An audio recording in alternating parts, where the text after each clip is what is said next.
I want to thank everyone else who's come here live to be here in person and to join me for this second event, the second seminar in my series, the Family Support Seminar Series from Kupuna Care Pair. It's been a long journey. I was telling Deborah, and I'll talk a little bit more about that, but today's seminar is about important questions that you should ask potential caregivers, and not just really potential caregivers. I mean, it could be current caregivers, and also questions that you really ought to be asking yourself.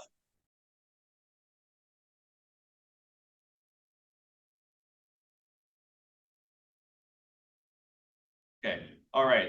Can everybody online hear me? I'm sorry about that, and they really missed a lot of the intro here, but let me just recap in very short terms. The relationship with the caregiver is very important, and we ask questions to evaluate the fit.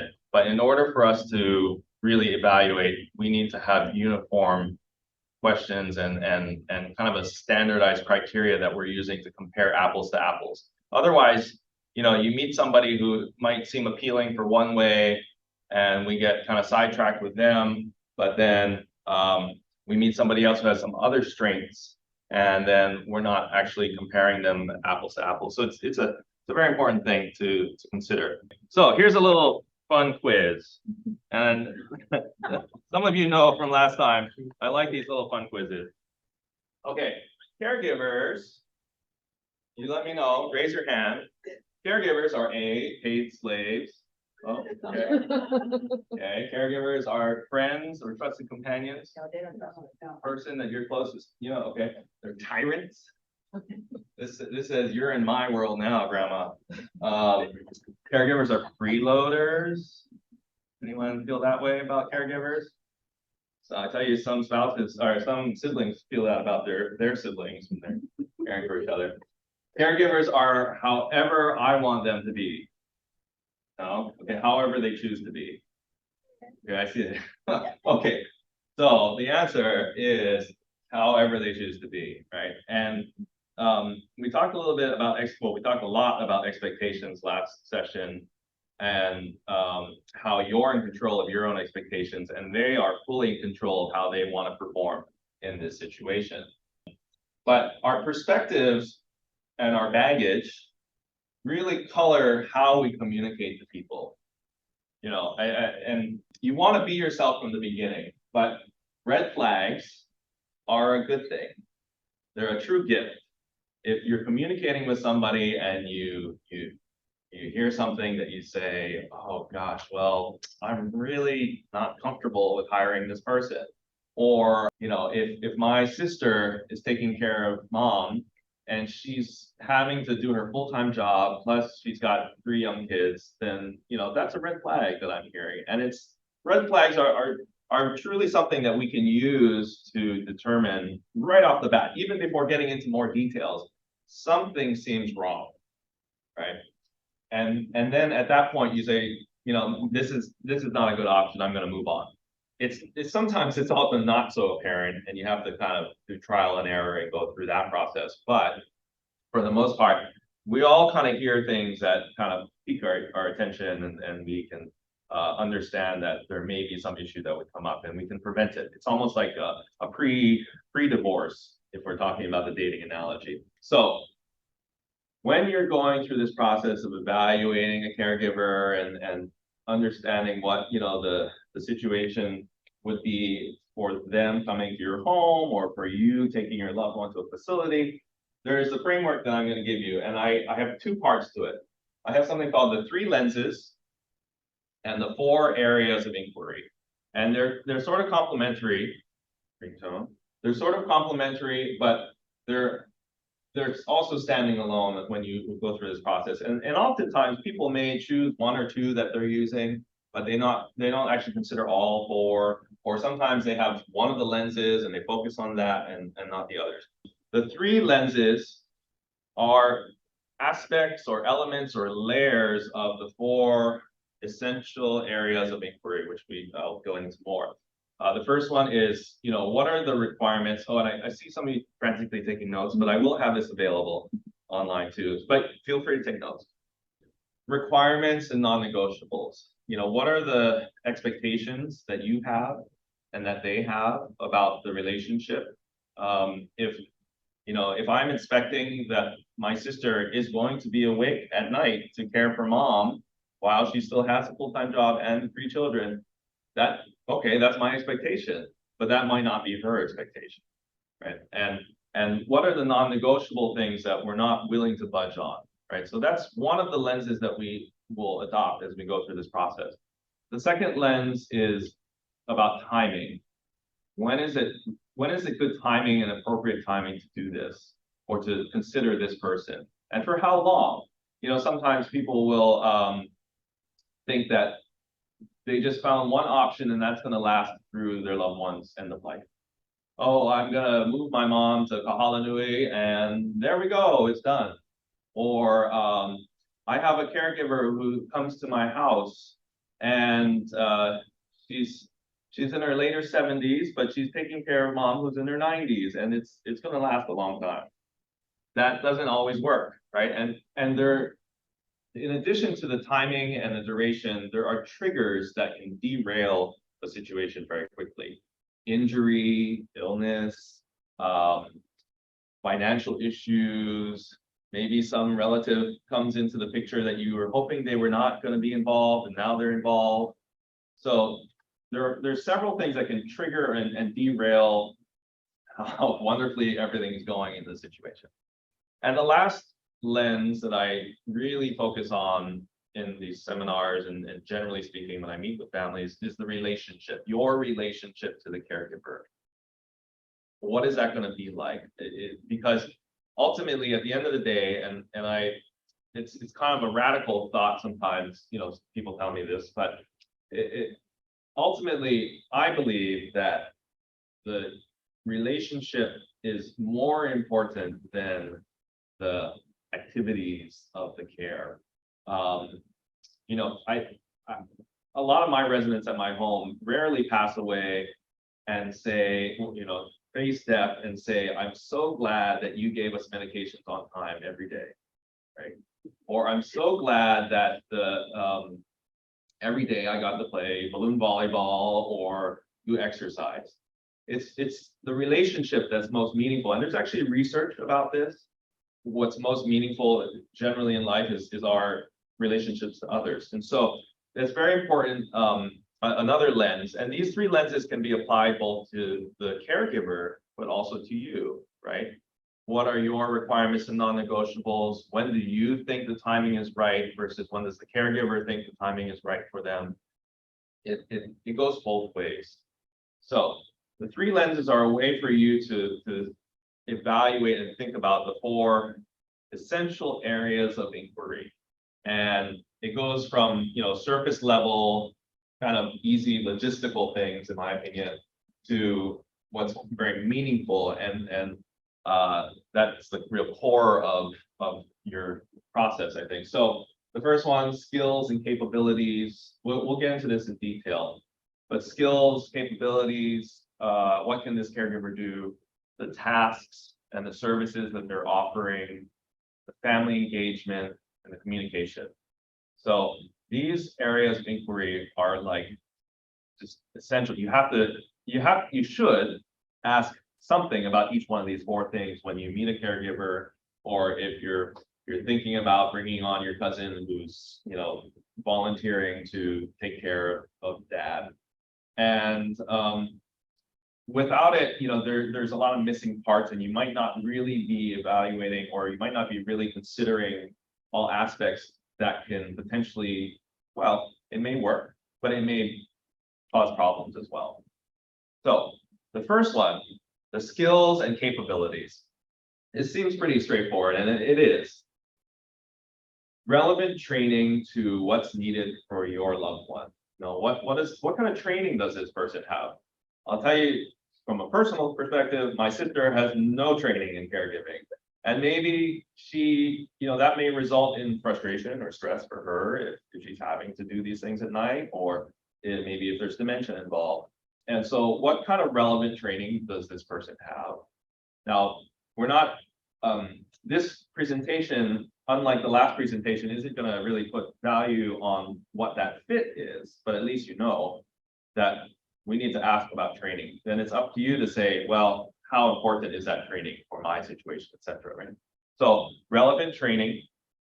Do they have a focus? You know, in my care home, for instance, we have a focus. We have a niche, and my niche in my care home is to work with residents who need a lot of hands-on care.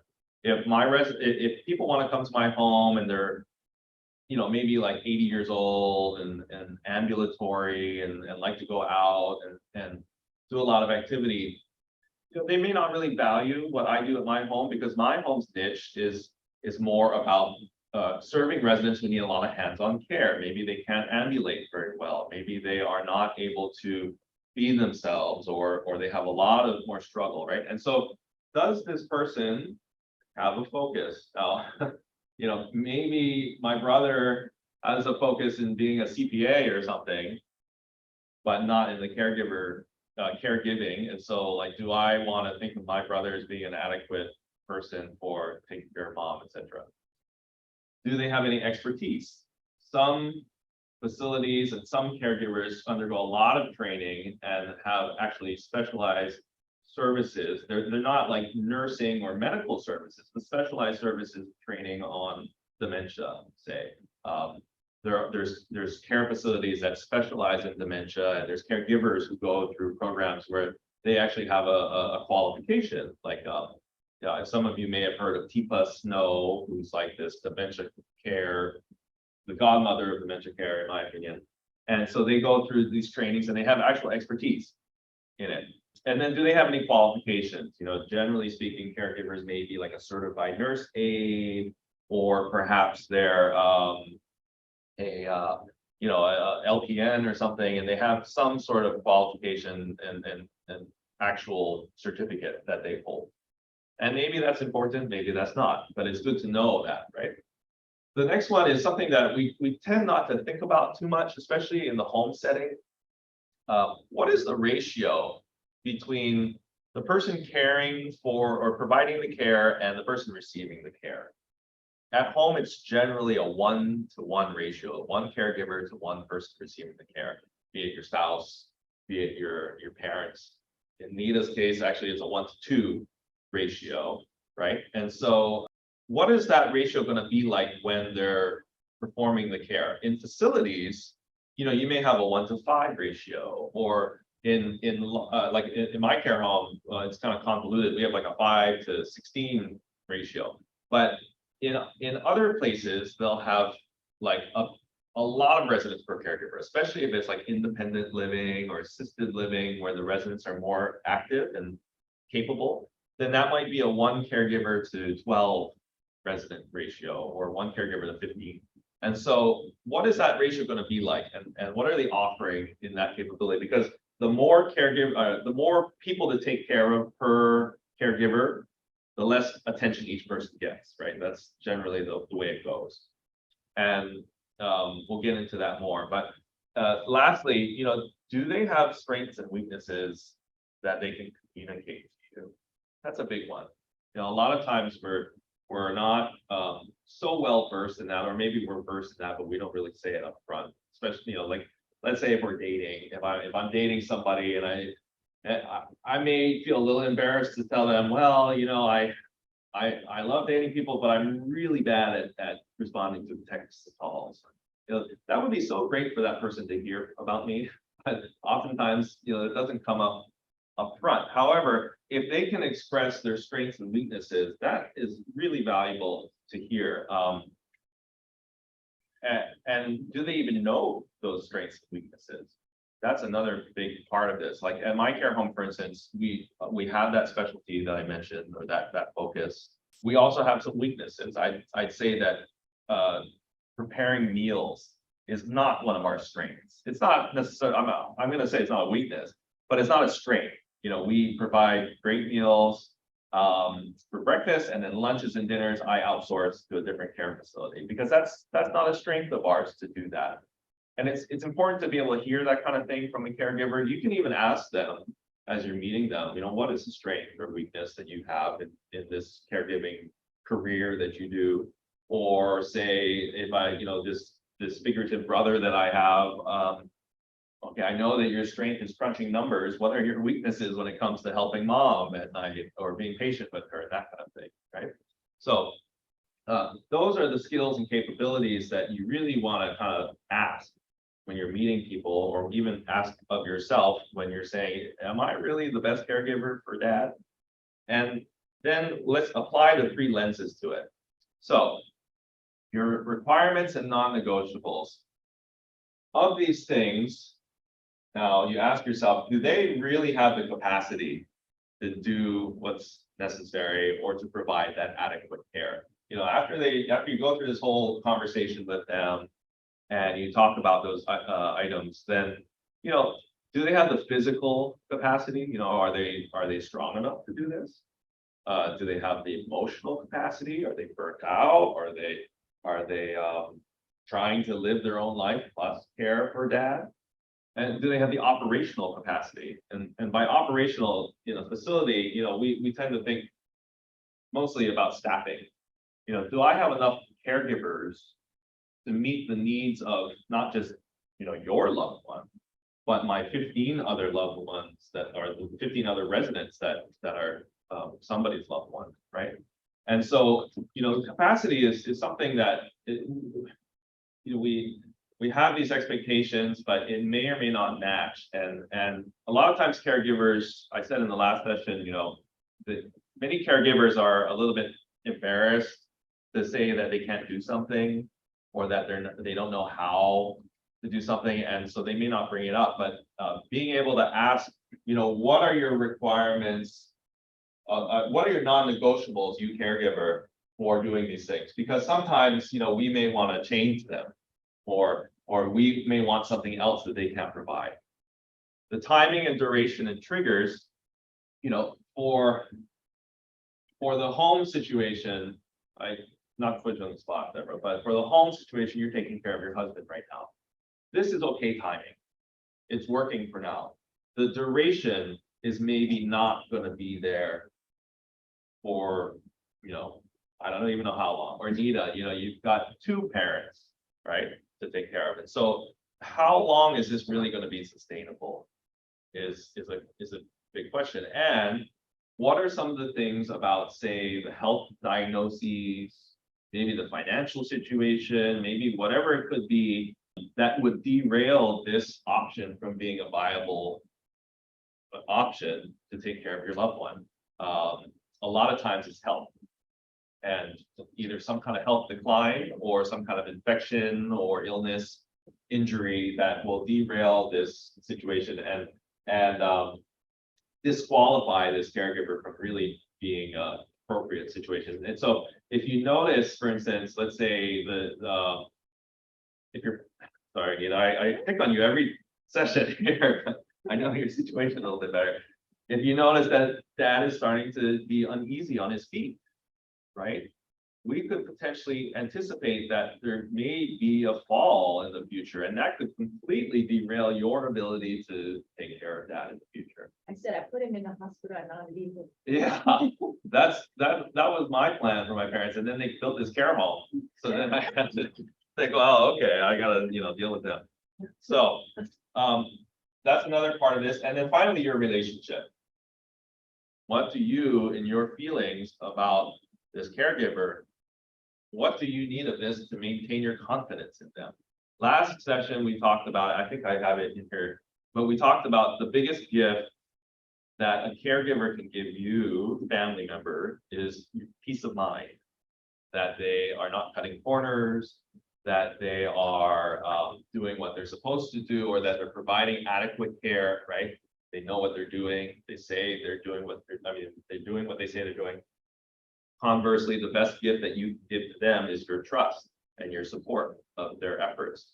You're not being suspicious or trying to set them up for failure.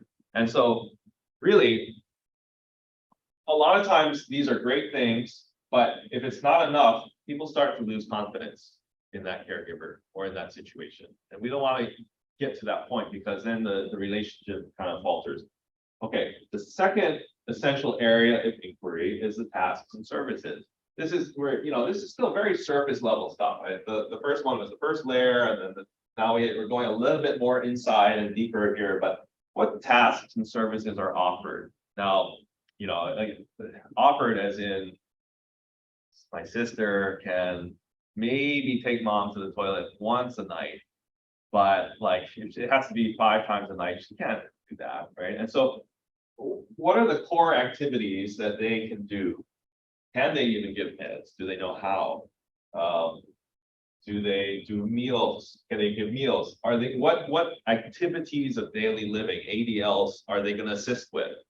A lot of caregivers can help to transfer out of the chair, to ambulate, but maybe they're not very good at helping with cooking meals, as my caregivers were.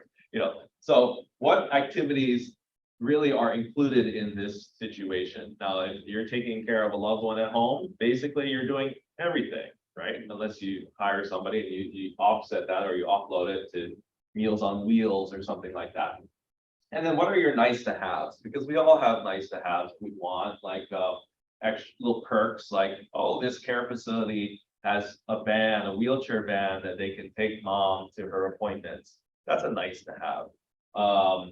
It's a perk, but it's not gonna disqualify that option. And then the fees. If you're family caregivers, you're doing this for free in a lot of ways, monetarily free, but it has a cost to it, right? For an outsider, a caregiver who comes to your home, or if you move to a facility, they all have different pricing. I will go to your home and I charge $25 an hour to do these things for your mom, but I don't cook, I don't do housekeeping, that kind of thing, right? And so some people have sort of like a flat rate like that, just flat hourly.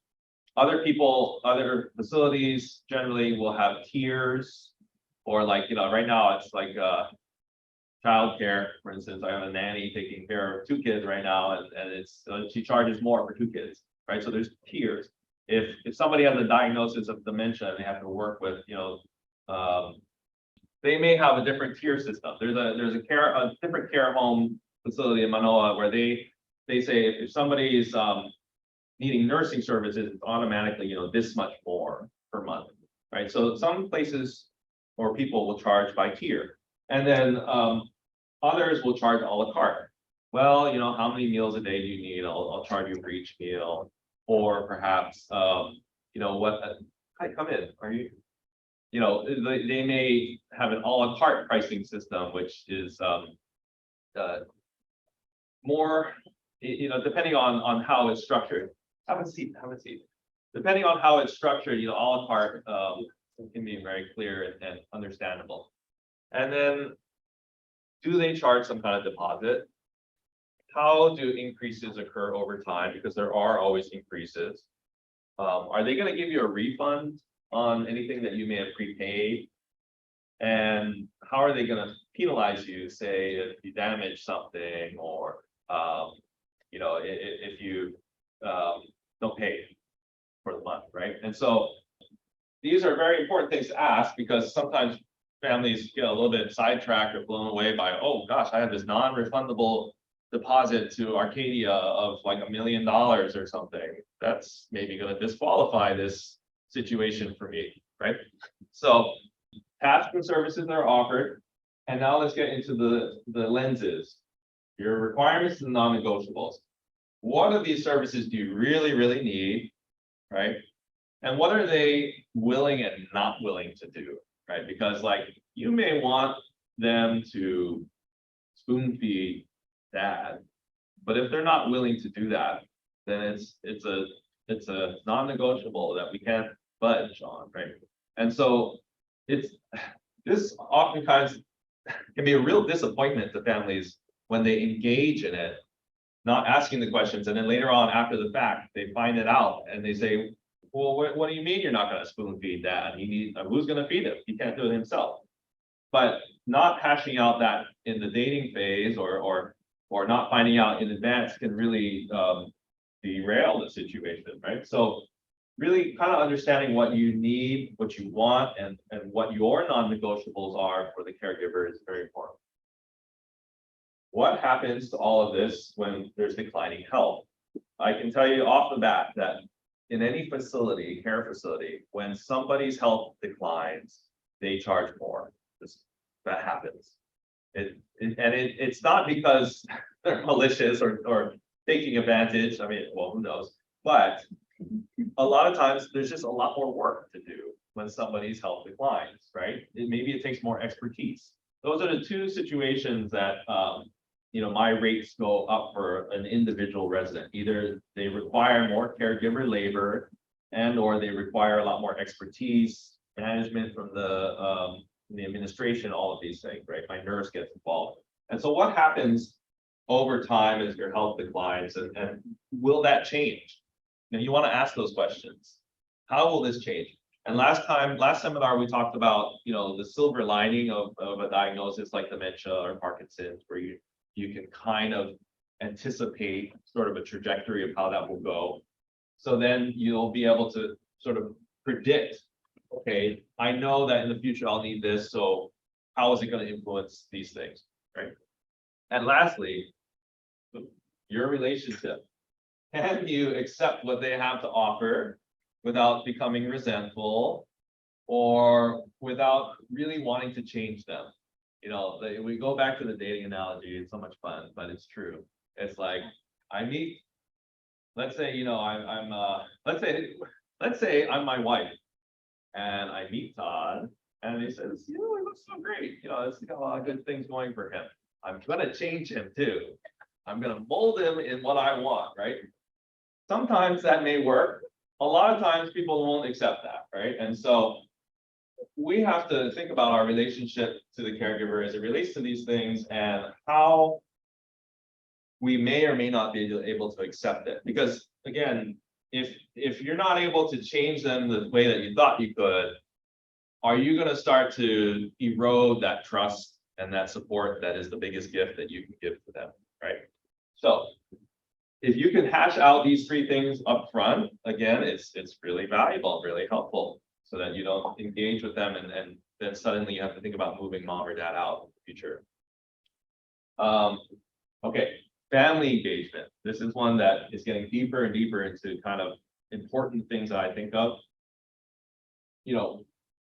At home, I'm sure some of you, Deborah, you work with somebody who comes to your house, and you're probably directing him to some degree to say, I'd like you to do this for my husband. I'd like you to do this at this time, that sort of thing, right? So directing day-to-day care at home is generally falling on the family to do. In a facility or even with a caregiver at your home, they may have different expectations, right? We talked about the different types of caregivers. Is that caregiver a tyrant? Is that caregiver a freeloader? Because maybe they are willing and open, and maybe they're not willing and open to receive your directing day to day. That seems kind of obvious, but I mean, like, even with childcare and nannies, it's like, gosh, do I want this nanny who's very experienced and knows everything and therefore maybe doesn't want to listen to my day-to-day directing, right? So it's the same thing with senior care. Now, what happens and what are the expectations for your involvement when there's accidents, which hopefully don't happen, but it's, when we're dealing with seniors, there's fall risk, there's choking hazards, there's all sorts of things that can be an accident. What about appointments to the doctor, outings, going to the graduation, supplies, who's buying the supplies? What about visiting? If it's in a facility, visiting, or even at home, like, I know that my nannies, nannies plural, I've been through several of them. My nannies in the past, they get a little nervous if I'm just there in the living room with them, with the child, are they're wondering, am I just kind of watching over their back and not trusting them, right? And so visitation, what is the expectation on family visits, even at your own home when somebody is helping you at home, or vice versa, like, with your sibling? It's like, if I have my sister taking care of dad and she's got her whole routine and schedule every day, and I come in and say, hey, you know, I want to come by now, see dad. Well, maybe that's going to derail her whole routine because she said, well, I can't have you come now because he's got to take a shower and he's got to do these things before it goes to bed, right? What is the policy, if you will, on the timing of the visits, that kind of thing? In a facility setting, but even in your own family, last time we talked about stakeholders or cooks in the kitchen. Are there a lot of cooks in the kitchen?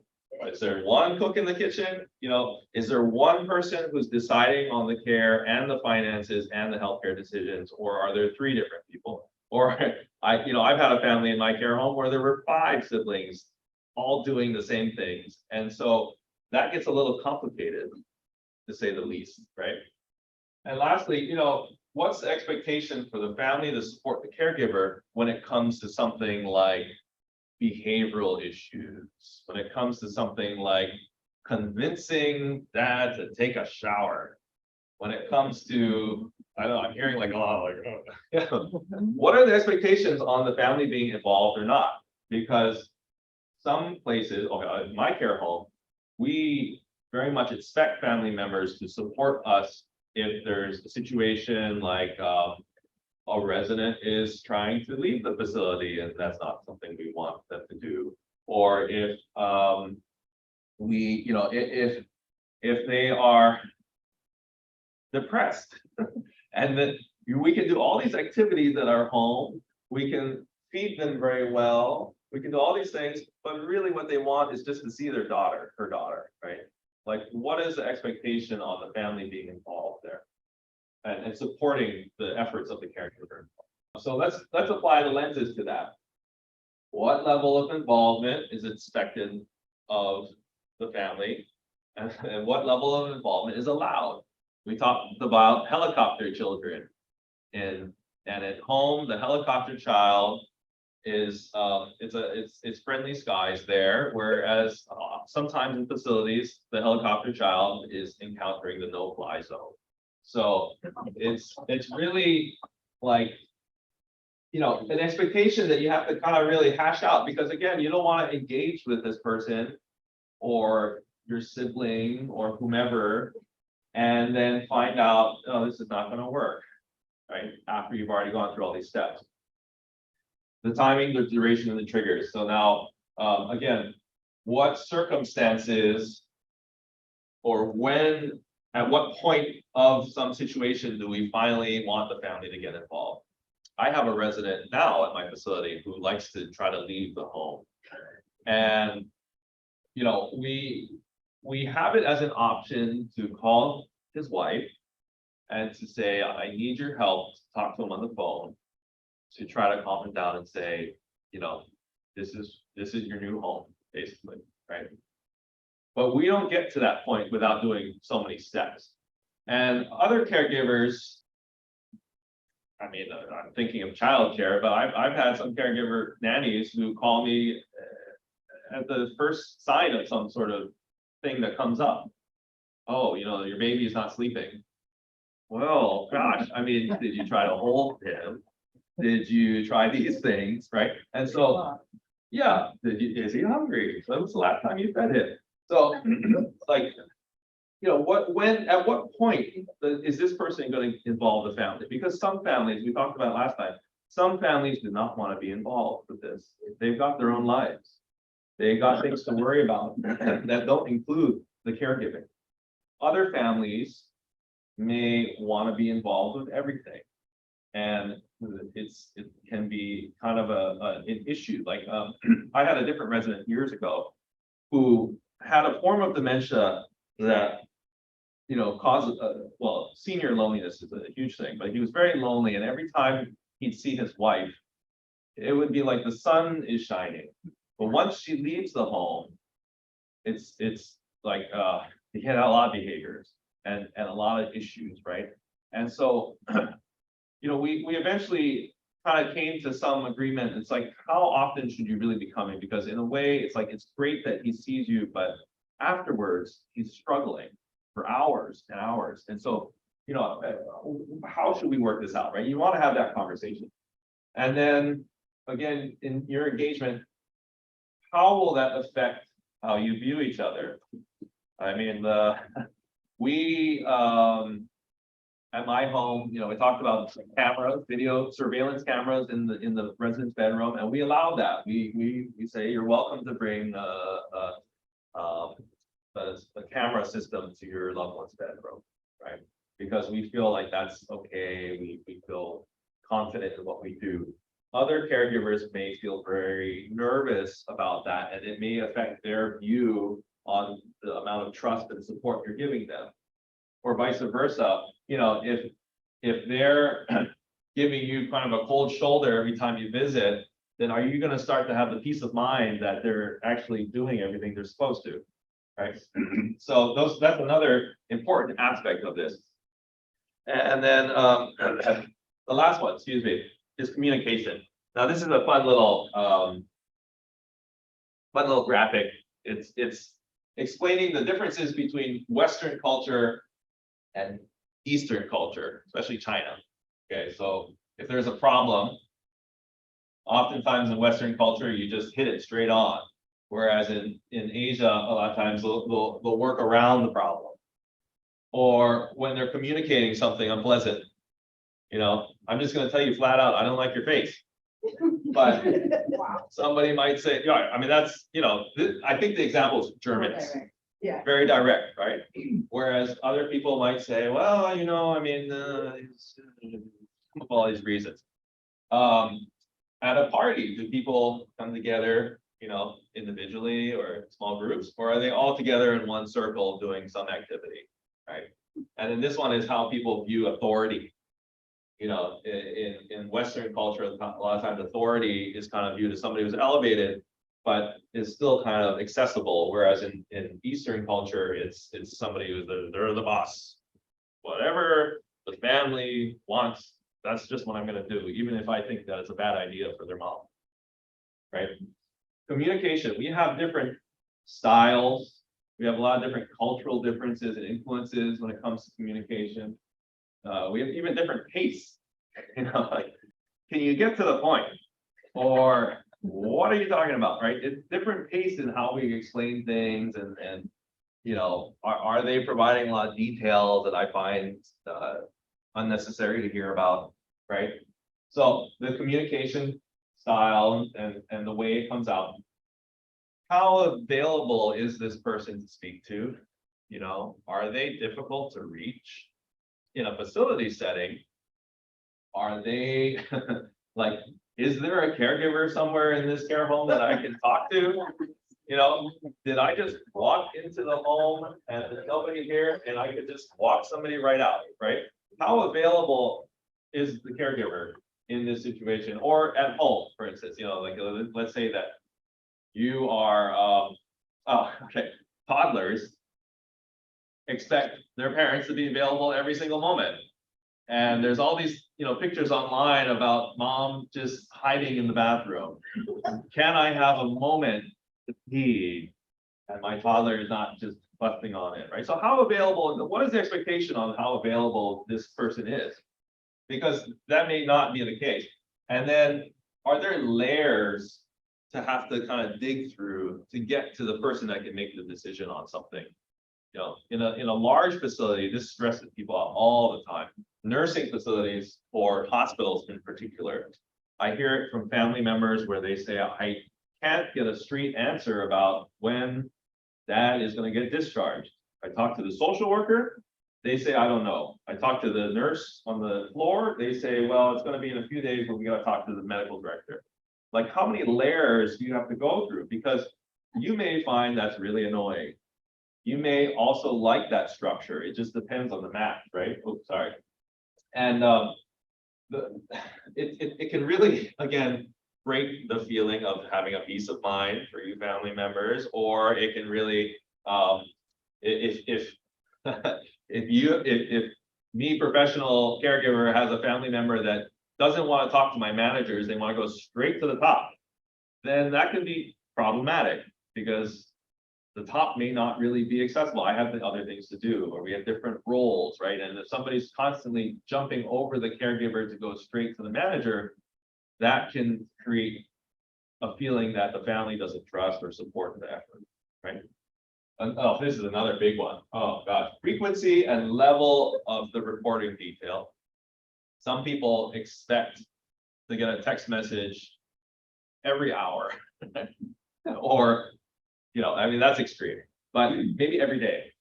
I have a log of my 6-month-old's milk intake, food intake. Did he pee? Did he have a BM? How many minutes did he sleep, right? This is a lot of detail. And I expect that thing to be filled out, because otherwise, how are we gonna know from, when we pass the baby on to me or my wife, whatever, right? So, yeah, I mean, I'm serious, First it's baby. too much. Yes. So, right, we all have different opinions about that. That's too much. Second child, it's actually a lot smaller, this little report book, than the first child report book, right? And so the frequency of the reporting and how the caregiver reports, how often do I expect my sister to tell me about dad? And what do they say to me? Because this level of reporting detail can actually be very frustrating for people. If they feel like they're not being given adequate information, then it starts to erode that relationship again. All right, I'm probably gonna get into it. But the requirements and the non-negotiables of this, how much communication do you need to feel that peace of mind? And what are they willing or not willing to give to you how frequently, or how much detail? Care facilities are required to notify families if there's a fall or if there's some kind of change of status or accident. But if they're not, that could be a real problem for the family, right?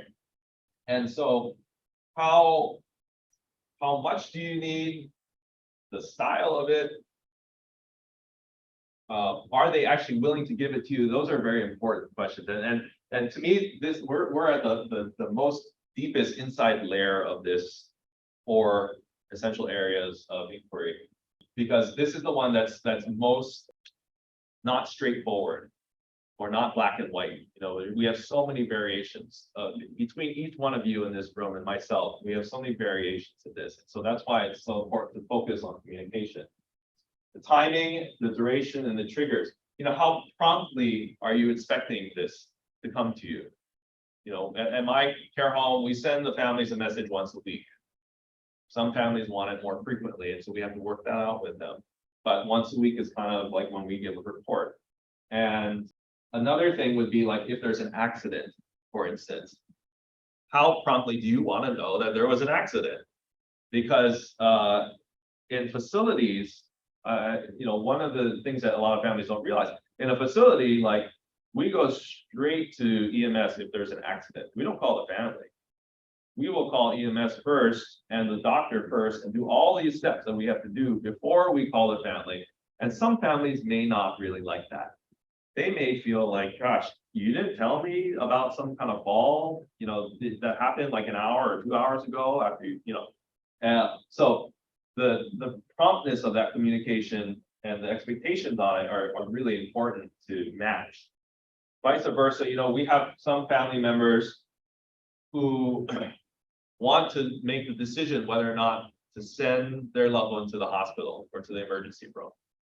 And that's not our standard operating procedure. But if they do want that, then we create a separate agreement and the circumstances. We go through all these steps so that then if they have an elevated blood pressure or maybe their heart rate is really elevated, the family gets to decide, okay, yes, send mom to the ER or don't. I've had residents in the past where they feel like going to the ER is so disruptive and so painful for their loved one that it's just better to take a chance on their health. And so, the triggers and especially for accidents or unexpected things, that's a big one, because we can talk all day about, okay, yes, I'm gonna feed your father 3 times a day, I'm gonna do activities, and we're gonna do these things. But like when it comes to unexpected stuff, that's where this becomes more significant to us.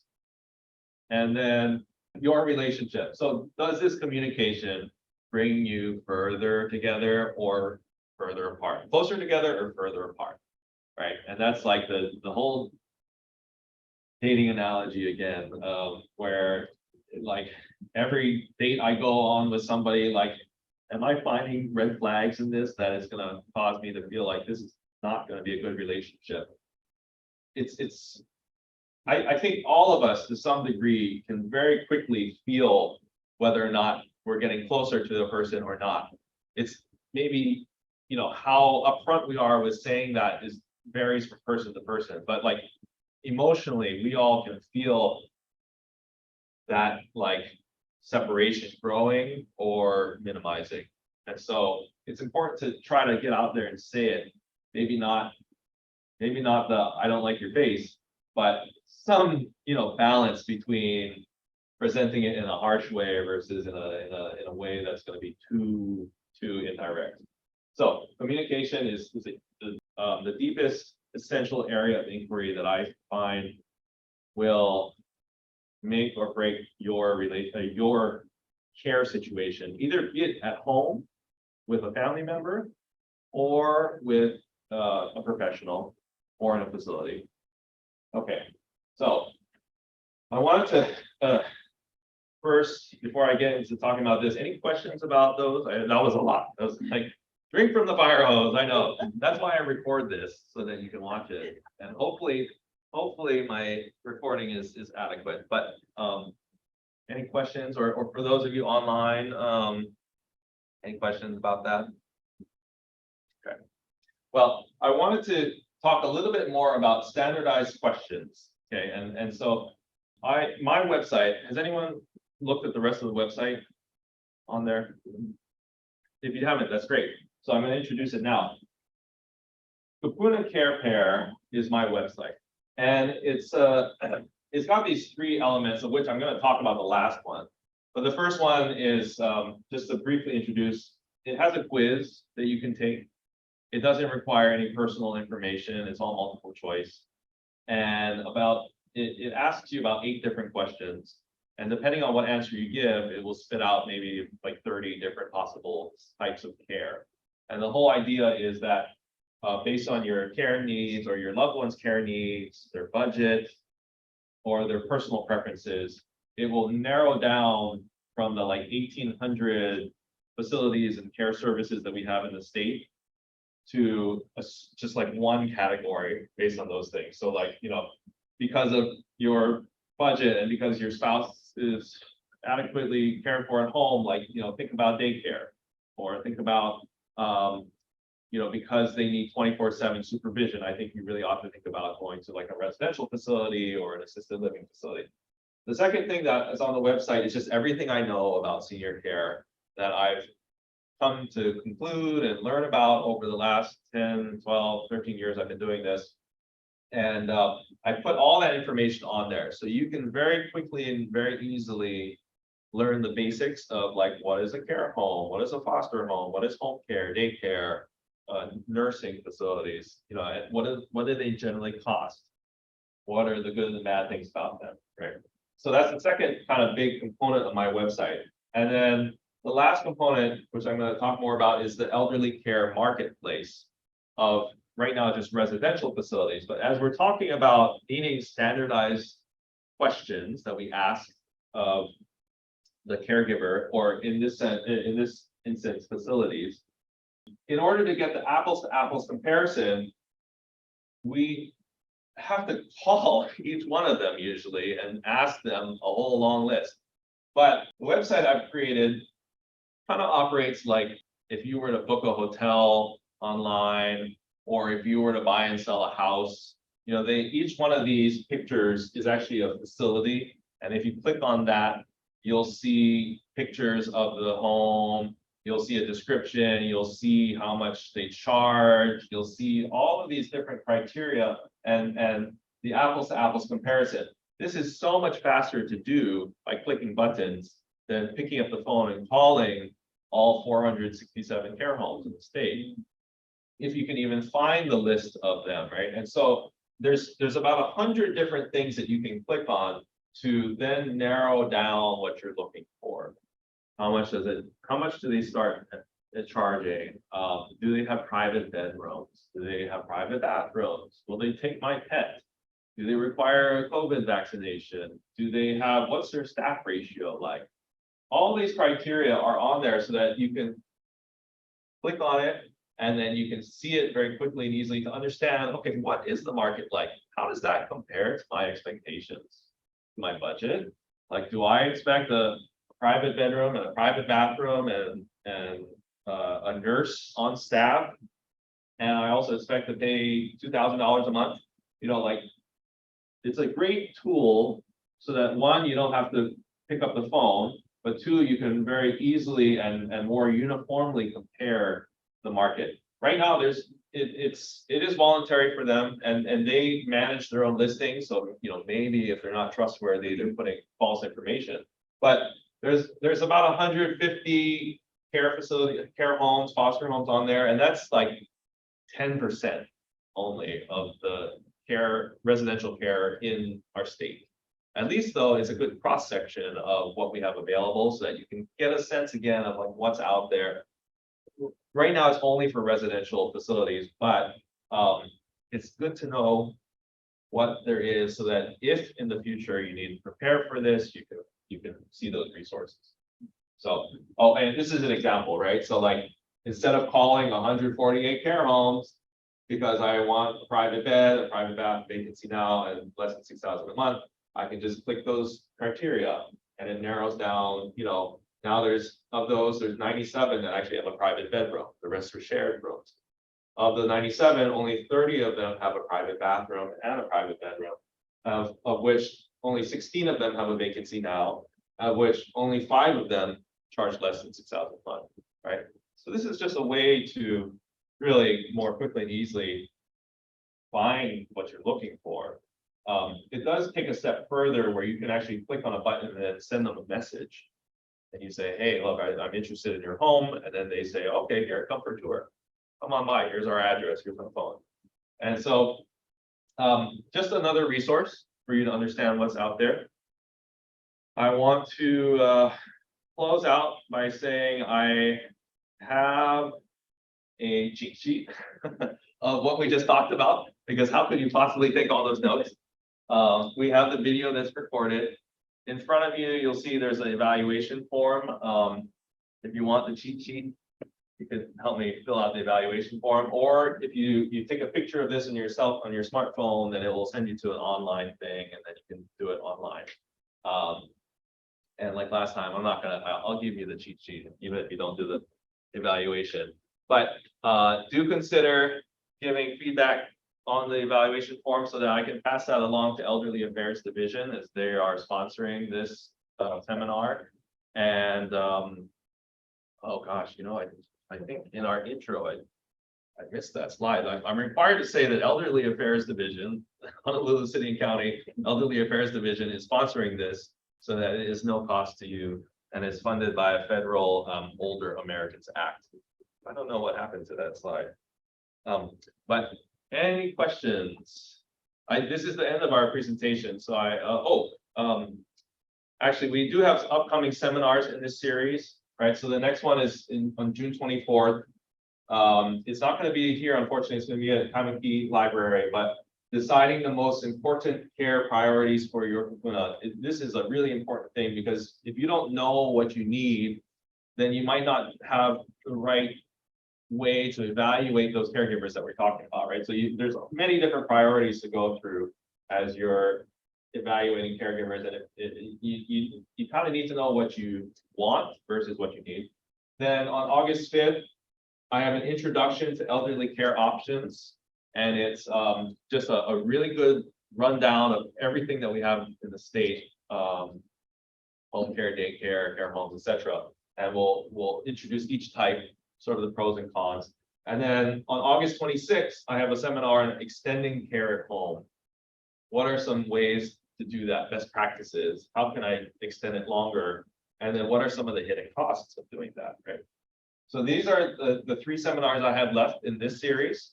I think maybe for next year, we'll be going into these pitfalls to avoid when you're working with caregivers, managing the cost of care. That's a huge one. And then fitting in with the cool kupuna, which means when you have to think about a facility setting, that transition can be very difficult.